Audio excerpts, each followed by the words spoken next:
guys, it's Kictor. Today I got sent a very cool package from Monogatari Novels. These 5 books and graphic novels: The Legendary Master's Wife, Clear and Muddy Loss of Love, Female General and Eldest Princess, How to Survive as a Villain, and The Silent Concubine. Now, these are all Danmei, except for the 2 that are lesbian Danmei. Also known as Baiha.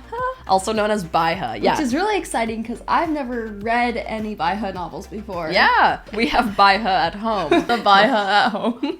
Wow, this is super exciting just to be able to be a part of this release of all this new Danmei and exploring other authors outside of MXTX. Stitch has gone ahead and read these 2 comics. First up, Silent Concubine. If you had to try and entice someone, what are a few things that you would just tell them? Every toxic yaoi trope possible.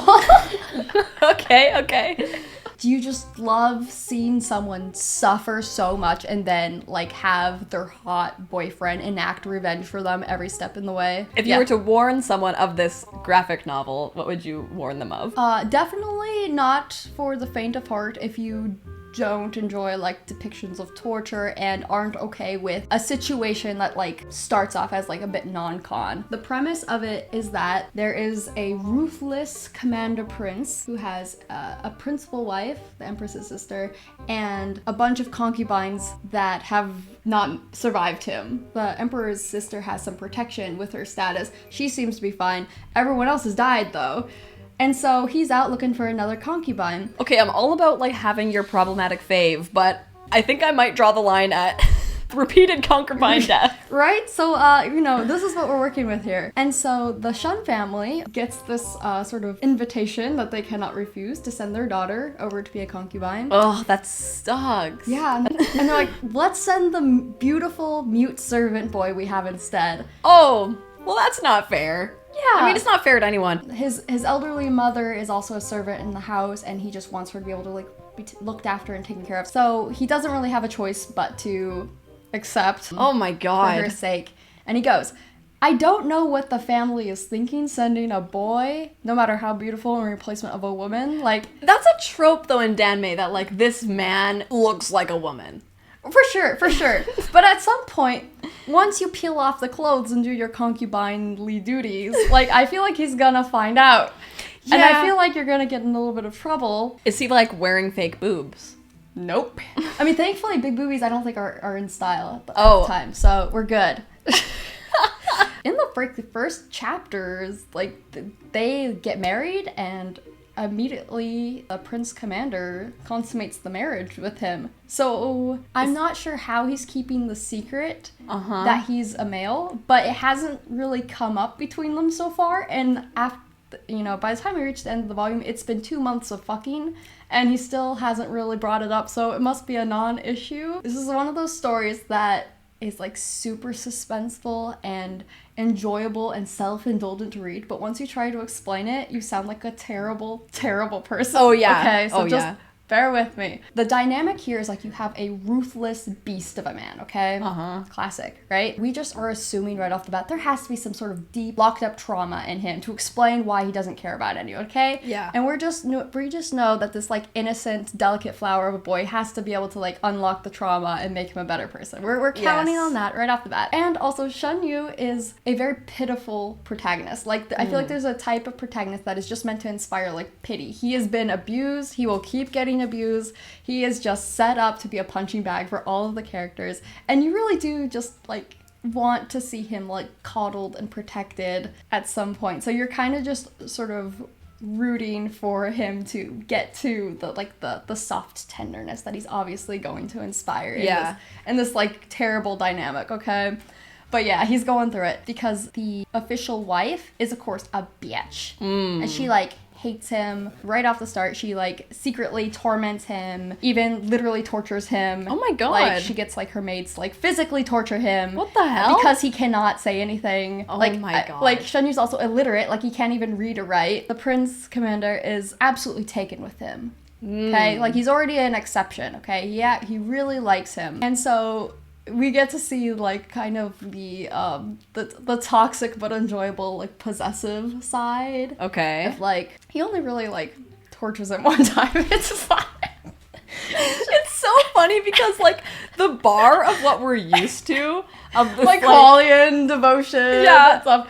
Oh my god. The first bit of perspective we get about this ruthless man is that like he looks at him and goes like, this like boy is like so innocent and pure, and like he honestly like inspires like tenderness just like by being so beautiful and pure. Aww. So like he's already kind of got a soft spot for him. So we're going to see that little bit of that exception built in. And then as soon as he finds out that he's being like bullied by his like official wife, who he has really no affection for, Deep fry her.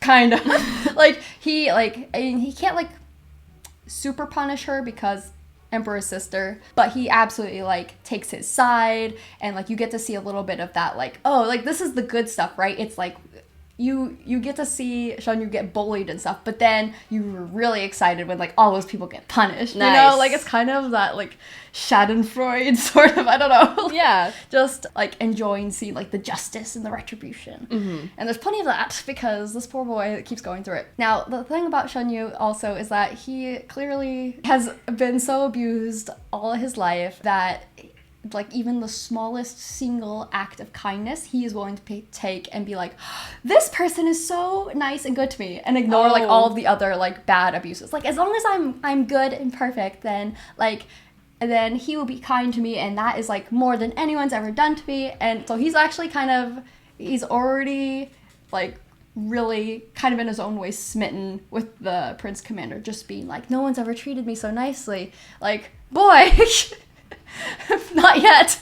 We'll get to that. But like, okay, right now, so he does like him. He does like him in a kind of that like fucked up toxic yaoi way. Yeah. And there's an incident where like everyone's like, hey, like there's a banquet and like bring out your new concubine. We've heard that she's really beautiful.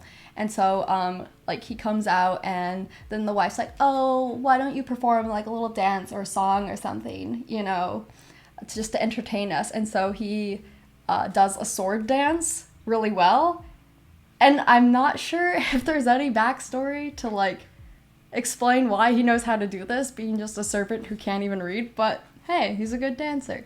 So he does that, and then the Prince Commander like afterwards loses his shit with him, and is like, this is like kind of the only really bad incident, I think, aside from him being a concubine. Really. This is the only bad incident where he acts out of like jealousy and possessiveness, which is different. It's a little bit only different kind my of violence. eyes are allowed to see you move that way. Yeah, and so he really takes it out with him, and Jeez. yeah, it's not good. He strings him up, like threatens him with a sword. Is he like kind of into it? Well, he's like, oh, good, I can finally die. And then when he sees that, he's like, you hate being with me that much? And he gets even angrier. Stop. He's like, you're not allowed to die, you're mine. Oh, this is the toxic yaoi. It is. It's so juicy. But I was a little bit horrified at this point. Like, Of course. I don't know if I could keep doing this. Like, but after that incident, like, he really doubles down on the your mine part, and like less on the stringing him up like a dried ham. It's like showering him with like gifts and like devotion and like taking care of him, and simultaneously now it's like the wife who keeps like abusing him in private. And when he finds out about that, it's like a whole thing where he like drags like all the servants who participated into the dungeon. He brings his wife down the dungeon to watch them get tortured to death in a most horrific way possible. Oh my God. And he also brings down Shan Yu to watch. Like, look, aren't you like so excited that your like oppressors have been like killed horrifically in front of you? And he's like shaking like a small dog. Like this is horrifying. Oh my God. But he's like, obviously this man is like so fucked up that like this is his idea of, I don't know. Look, I'm showing how much I care about you. Yeah. There's genuinely like a lot of sweet moments between them where you can tell that like underneath this like ruthless exterior, despite not knowing how to care about people, like he is doing his best. Even if like all he has going for him is that this boy is so beautiful, it's compelling. Yeah. I'm willing to fuck with that. That's good. One important thing to note, though, is that one of his like servants, right-hand man sort of guy, tells Shan Yu he didn't kill his other concubines. Oh, Yes. So there's okay. something else going on. Like, he has this, like, ruthless reputation, but there's clearly something else going on. He's not as bad as that. Okay. Yeah. Okay. So, like, that okay. made me go, okay. Yeah. He's got some issues, but not that bad. Okay. Not that bad. That's a little bit better. It's a little bit more workable. Okay. And what I really liked is, like, towards the end of this volume, is that he starts teaching Shan Yu how to read and write. Oh, cute. Which is really sweet. It's especially kind of cute because he's not, like, a great teacher. Like, he's never obviously taught anything in his life. Yeah. And this is also, like, giving, like, Shan Yu, like, a way to communicate. So Yeah. I think that it'll be nice to see him, like, hopefully gain a little bit more confidence and be able to, like, express his thoughts a little more easily. But, yes, bad news. The principal wife is trying to interfere with their relationship by, like, threatening him with his secret that he is not only a man, but, like, a servant. Right. And saying, if you don't tell him that you want to, like, go back to, like, your family's house and stop being his concubine, like, I will, like, out your secret and you can forget about, like, your mother, like, living another day. And that's his biggest fear. Yeah, right. He, like, really wants to protect her. So, like, he is trying to do that, and, like, it's not really working very well. Like, the rejection thing is probably, like, you know, not gonna go well for that. And all that happens in volume 1. Yeah. And it's a graphic novel. Is the art hot? I've seen some pictures where he kind of looks like He Xuan. Yeah, he really does. Into that. Yeah. He could string me up. Oh my god. It's one of those, like, just completely self-indulgent reads that, you know, you don't want to read on the train or the bus, but it's just in private is so, like enjoyable. Just because it's just so, like, dramatic and extreme, and you know where it's going. You know it's gonna, like, just take them to, like, such, like, a sweet, sappy place. And, like, already in the first volume, like, even though it's, like, there's some heavy moments, like, you could already tell that the relationship is going in the right direction. Yeah. So I appreciate that. Next graphic novel, How to Survive as a Villain. If you were going to read both, I gotta say, starting with this one and then following up with this one is, like, the perfect way to read it, because this is so much lighter in tone and comedic that after, like, some Concubine, I'm like, that was good. That was good, but also I'm, like, questioning my life decisions. So this one is a transmigration novel. A domineering CEO of the modern day is suddenly diagnosed with a terminal illness, and then he reads a lot of web novels and then wakes up in one. Oh. Classic, right? Cool. I'm gonna give the premise of, like, the novel that he's in. Okay. In this novel, there's a northern country and a southern country. The protagonist hails from the southern country. He's this great, like, warrior prince, and his kingdom is utterly destroyed by the northern country, and he's captured by the northern emperor. The northern emperor, of course, ends up, like, defeated when he gets his revenge, and the protagonist afterwards kind of pulls, like, an original novel being her and, like, gets a harem and lived happily ever after. Now the CEO who read the novel was like, I hated the ending. He obviously was in love with, like, the northern princess, and when he was transmigrated, there was this voice that's like, you're the only one who understands him. So, like, that's kind of the reasoning behind him being in this novel. It's like, he understands this, like, main character's romantic interest more than anyone. Okay. But he ends up being the northern emperor who imprisoned him. Oh. Yes. Okay. And so he wakes up and realizes he needs to, like, undo what's been done and get the protagonist to like him so that he doesn't get, like, totally killed by him later on. A little similar to the scum villain, if yes, you will. Very good if you're, like, for the scum villain fans. So he immediately goes to the protagonist who's been imprisoned and, like, frees him. He tries to really get on his side, like, let him go, like, free in the palace and stuff. There's, like, all of these hijinks that come from, like, everyone assuming that he wants the protagonist, like, in the emperor's harem. Like, the previous emperor was, like, kind of a lecherous man. And so they're like, oh, obviously you're being nice to him because you want to bang him. Got it. Yeah. We're on your side. Don't worry. We'll make it happen. He's like, no, I really just want to be bros with him. And I really ship him with this, like, female character who is not present in this novel. So I'm thinking there might be some fuckery with that as who ends up in this princess's position. I don't know if she exists, actually. It's gonna be him. It might be him. Yes. So my favorite part, though, is that I really genuinely think that the love interest is just so hot. Nice. I really, like, there's just this one image where I was just like, oh, he's so hot. Oh yeah, this was it. Like, this right here. That is so your type. I oh my know, god. you know That's it. so funny. I know. You could just see it. I see Fushimi in him.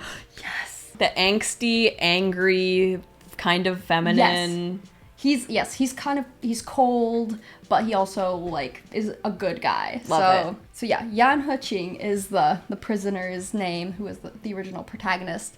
And he is very suspicious at first, but I do think that he is genuinely warmed up by the Northern Emperor's sincerity. Now, what's funny is, like, I feel like in transmigration novels, there's no system in this one, by the way. Okay. He's just on his own. Keeping the secret that you have transmigrated or reincarnated or whatever is, like, top priority. But he, like, spills the beans immediately. He's like, I'm not the Emperor. I did not put you here.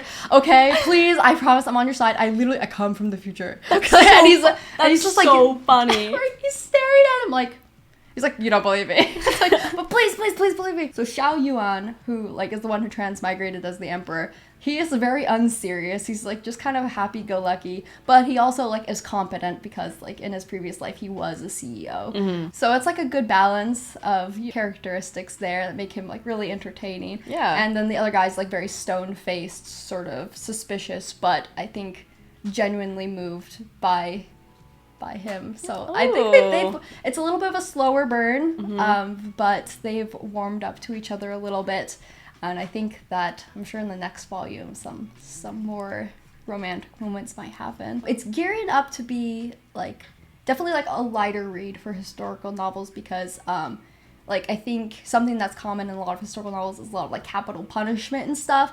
And in this case, the protagonist who becomes, like, the emperor, one of, like, the first thing he does is, like, when he, like, punishes, like, servants, it's, like, very lenient. It's, like, throwing snowballs at him or something like that. Like, even when they've committed, like, some grave offenses. Yeah. So he definitely doesn't want to, like, embody, like sort of historical ideals as much. And one's being drawn and quartered. Yeah, so I'm hoping that it'll kind of, like, keep that tone moving forward, and so it's kind of nice to have a historical read that's, like, a little bit lighter. Yeah. How does he interact with the love interest? Like, what's that dynamic like? Yes, so after, like, freeing him and everything, he, like, takes him around, like, on, like, a tour of, like, the palace, and, like, they end up in the kitchen where, like, he's supposed to meet, like, his, like, original female love interest. She doesn't show up, and then, like, these officials come in and start bullying Yan Heching because, like, he's still, like, the enemy nation's prince and stuff, and they almost break a jade hairpin that his mother, like, gave him as, like, a token, and that's, like, the one thing he cares about. He rushes to his defense and makes sure, like, those people are punished, even though, like, there's not a lot of visible reaction on Yan Heching's face. Like, you can tell that, like, oh, that really meant a lot to him. And so, like, slowly, like, these feelings are building up. And then he takes him, like, to, like, a temple treasury where Yan Heching's, like, father's sword was, like, stolen and, like, kept away from him. And he gives it back to him, being like, you know what? This should have never been taken, like, from your family. Like, he's, like, restoring all of these, like, ways that he's been wronged.